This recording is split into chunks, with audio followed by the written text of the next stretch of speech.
Hey, what's going on, y'all? This is DJ Heat, and welcome to my first album. What is my first album, you say? Hey, we're gonna take you on a journey of nostalgia. Think back to that first time that you caught the CD from Sam Goody. Or you might have got a tape from the bootleg man. For y'all younger generation, remember that first thing you got for iTunes? Yeah, we're gonna go down that lane right now. Hey, it's my first album.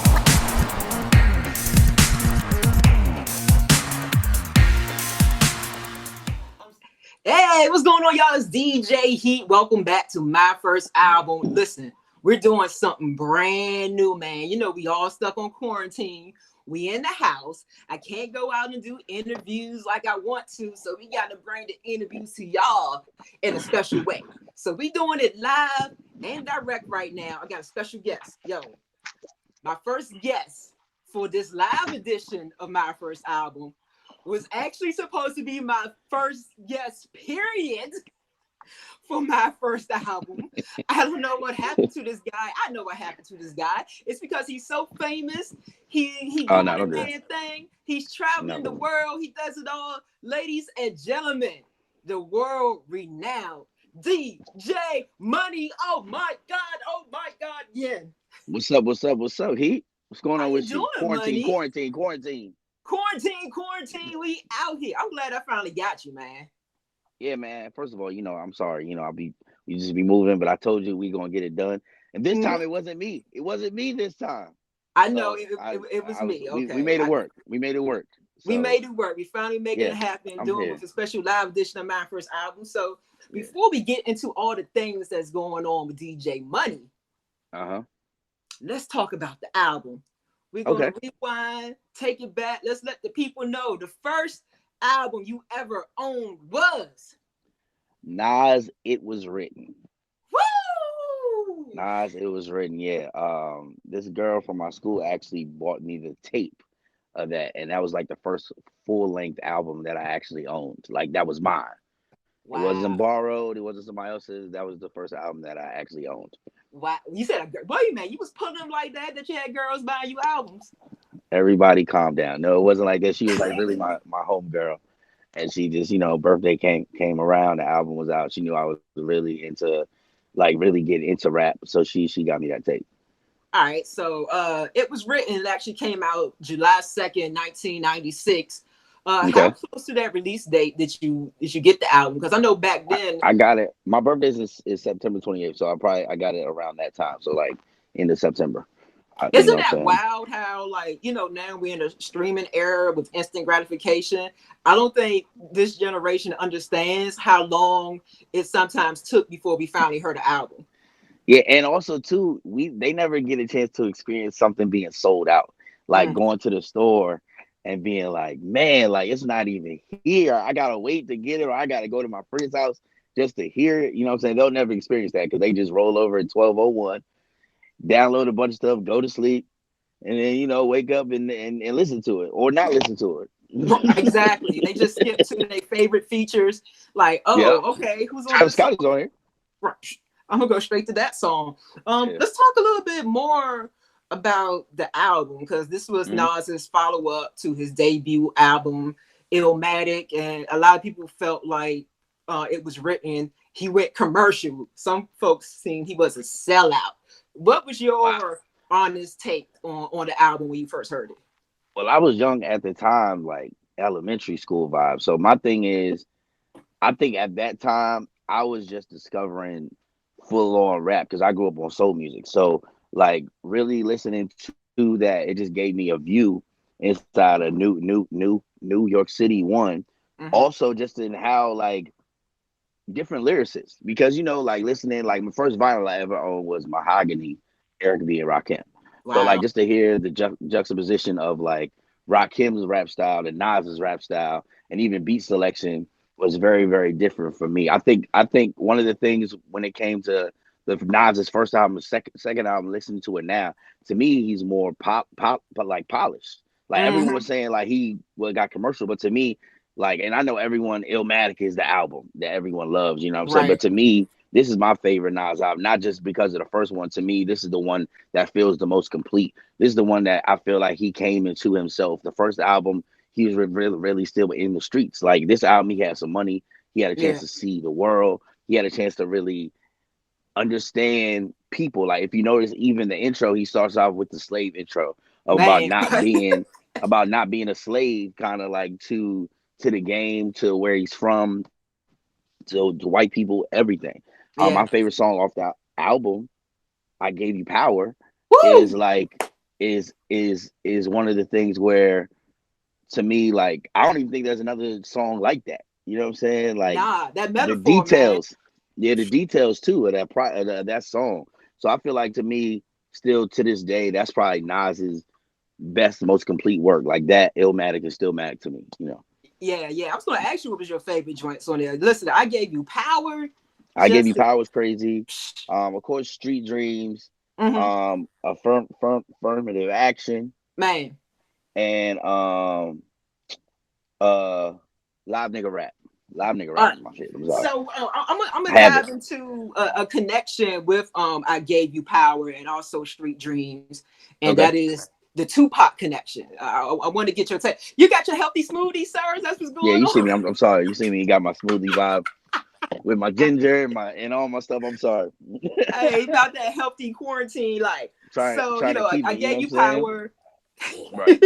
Nas was rapping from the perspective of being a gun and going through things, and that actually inspired Tupac's "Me and My Girlfriend," where Right. Tupac did the same thing, rapping, about his girlfriend being a gun. But Right. aside from that, also Street Dreams. Mm-hmm. So we hear the beat for Nas and Street Dreams are made of these. And with me, I was a hardcore Tupac fan too. So I'm like, yo, he just gonna jack Mm. Tupac's All Eyes on Me.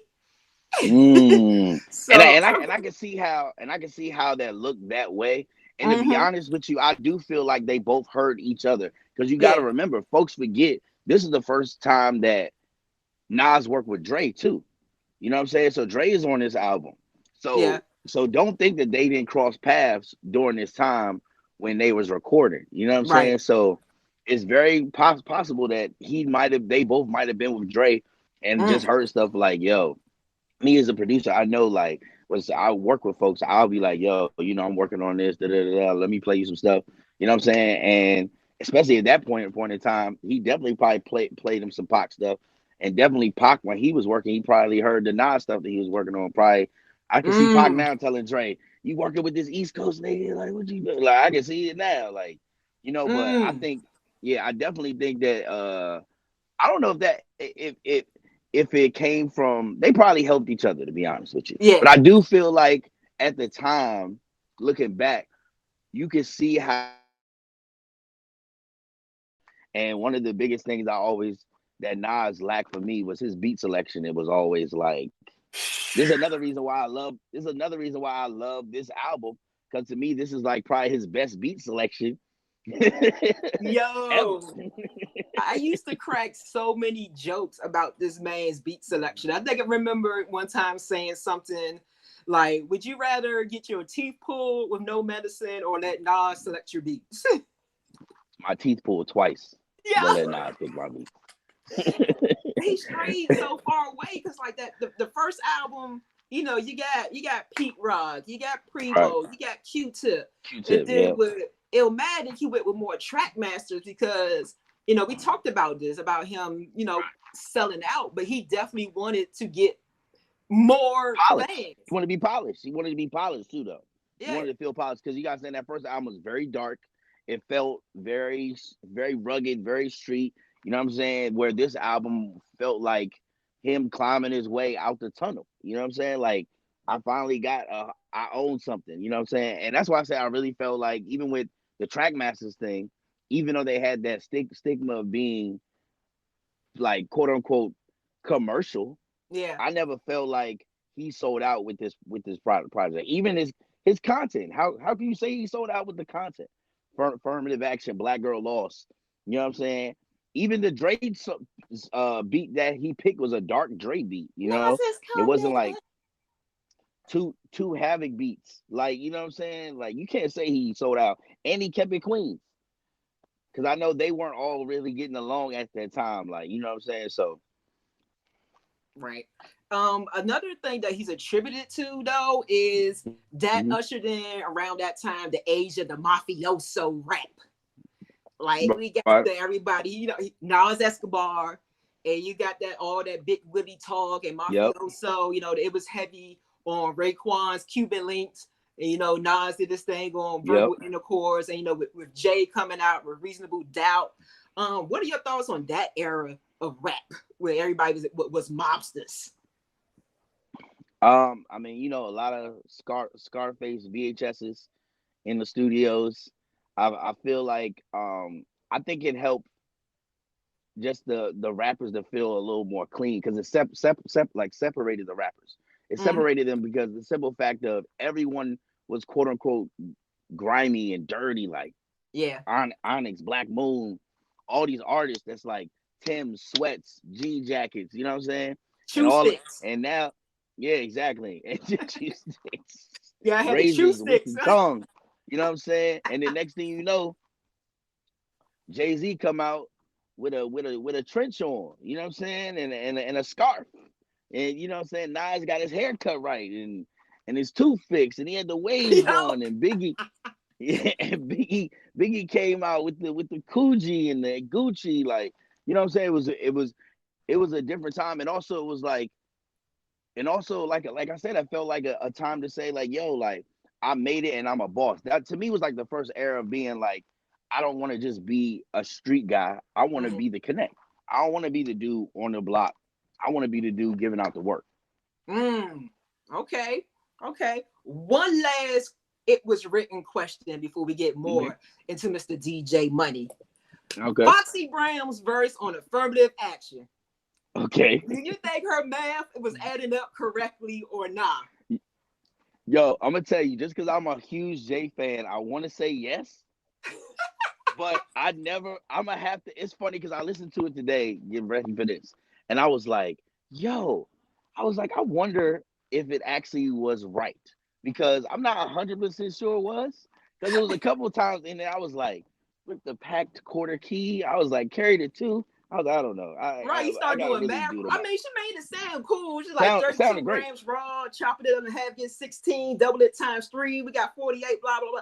Somebody Yeah. actually broke it down precise. Like I don't know kilo talk, Okay. so it sounded I've hot heard. to I've me. heard. I've heard some stuff. You know what I'm You saying? heard something. It I've heard sounded some fine stuff. to me.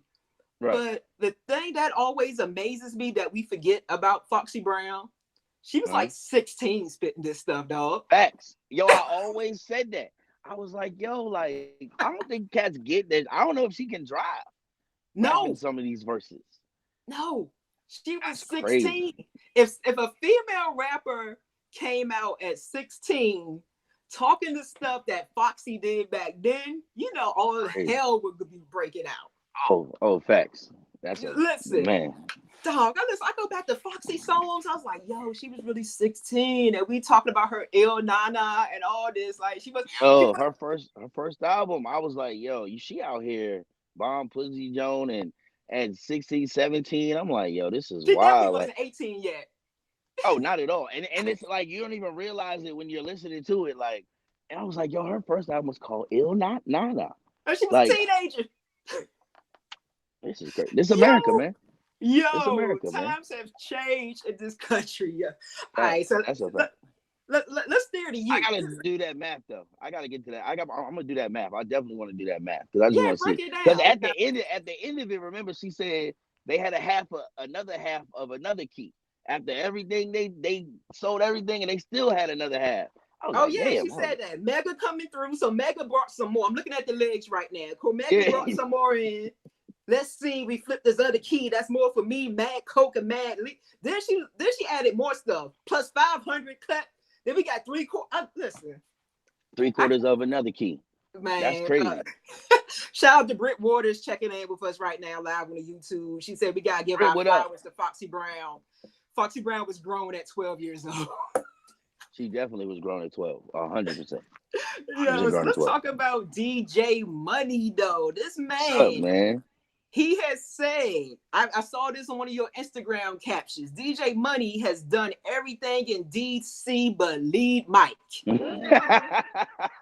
Yo, Hey yo, I really feel that way though, yo. I did a lot of stuff. Yeah, You know what I'm listen, saying? and You so did a lot of stuff too.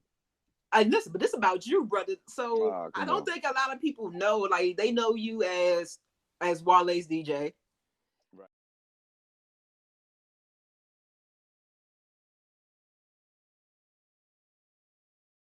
Oh, wow, that's Yeah, crazy, I my appreciate brother. that. So let's I talk about that. appreciate How did you that. end up Okay. being an A&R for Wale's latest project? Wow, that's crazy.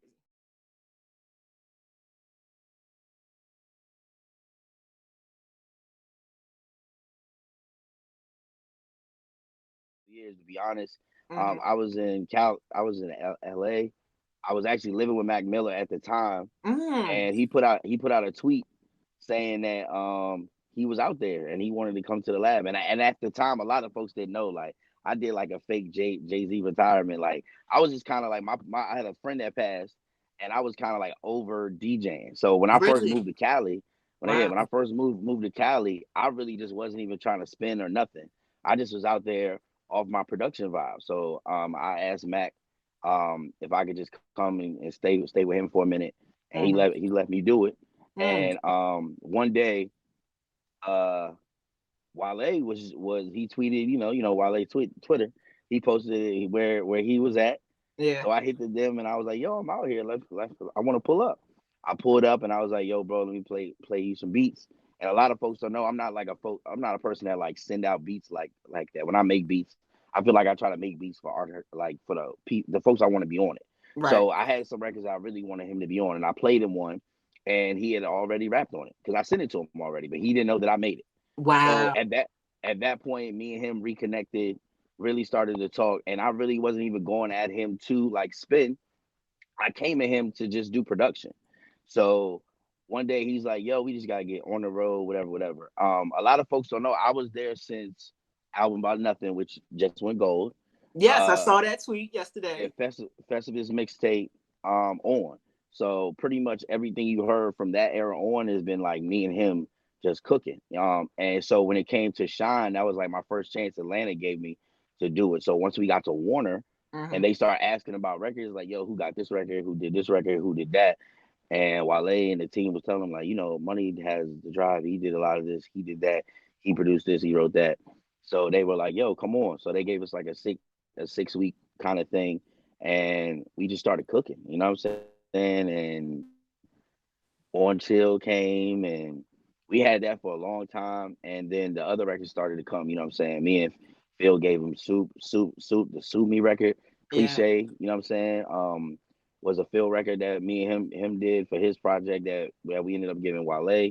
Wow.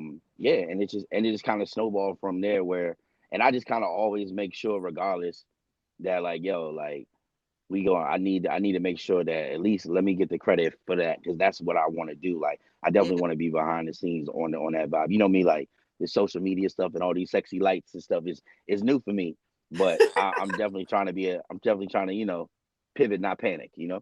Right. Yo, that's so dope. And when I look at videos and photos, y'all seem to have a great creative team of people. Like I see Eric Bellinger involved. Like I said, Mhm. I see Field at Trade. Like, y'all just got that super vibe. Is that y'all core Yeah. right there, creators that you Yeah, have? yeah, for sure. And also, I think the biggest thing is like we're honest. Like that's the biggest thing. I feel like a lot of times, like of course, Wale has a vision of what he wants to do, but even when we fight or stuff, there's some stuff that I don't like that he does, and I'll tell him, and vice Yeah. versa. And then like we come to a medium, and if it works, it works, and if it doesn't, we ride with it and we ride behind it. It's been a couple of times, trust me, where like stuff did not work, and he'd be like, "See, I told you," you know what I'm saying, and vice versa. But that's the nature of the beast. But that's what Yes. I love about it. I love the creative part of making the stuff. Like it's one thing, like I said, I love to play the music, but it's Mhm. another whole thing to be in the club and hear something come on and be like, yeah, I knew it'd do Listen. this. I knew it would do this. Like on chill being number one in three different formats is amazing because Yeah, just to you got see rhythmic, adult, contemporary, all that. yeah, and urban, you know what I'm saying? So Wow. like to know that and be like, yo, you know what? I think I I feel this is a hit record. to know that, believe that, and sell that, Mm, and then it happens, mm. it feels amazing. So that's like really been my like what I'm loving to do. You know what I'm saying? And of course, Phil out there, you know what I'm saying? He's like I feel like one of the greatest stories that when it happens, like he's one away, and when it happens for him, Yes. it's going to be crazy. You know what I'm saying? You dropping a Listen. song tonight, as a matter of fact. Oh, okay. Yeah, Exclusive. You done told us something. replacements at midnight. So Okay. Okay. iTunes, Listen. Apple, all that, I YouTube. still play something sweet in rotation Hey, at appreciate events. that. You know, I love, I'm an old head, so I love that little sexy vibe. It It got a fits. pace. Yeah, It got a yeah, the pace. pace. I could play it everywhere, no matter the Yep. age, and have people come up to me and be like, "Oh, what was that?" I'm like, "This is our day, something sweet." Yeah, I So did. Yeah, I'm that's amazing. proud I of you, appreciate Money. that. I'm Thank proud you, of all man. You know what I'm y'all. saying? I got a lot of records coming. Trevor Jackson, Mm, Tony Braxton, what? Trey working. We got some stuff, man. We got stuff coming. Trust me, we got some good stuff coming. I You know what I'm appreciate you, saying? sir. Money, we finally made this happen. Yes, we definitely Finally. did. I'm happy. So technically, I still was the first because I was the first one on the live. On the live. Worked out. Look at that. See how I It did worked that? out. See how I did that? See how I did There we that? go. Shout out all your Yeah. socials for the people to get at you. At DJ Money, no DJ, no party.com. Also too, of course, I know everyone asking me about going live. I will be going live soon. Spinning. It's been a while. I know. And I got some more music coming this year. Like I said, Phil dropping tonight, midnight. And we got a surprise for y'all in August with Wale. Y'all go see that. So yeah, we got some stuff coming. I'm Bet. excited. Money. Thank you so much again. Heat, always love. Come on. We out of Heat. here. This is DJ Heat. This has been my first album live. Catch y'all next time. Holla.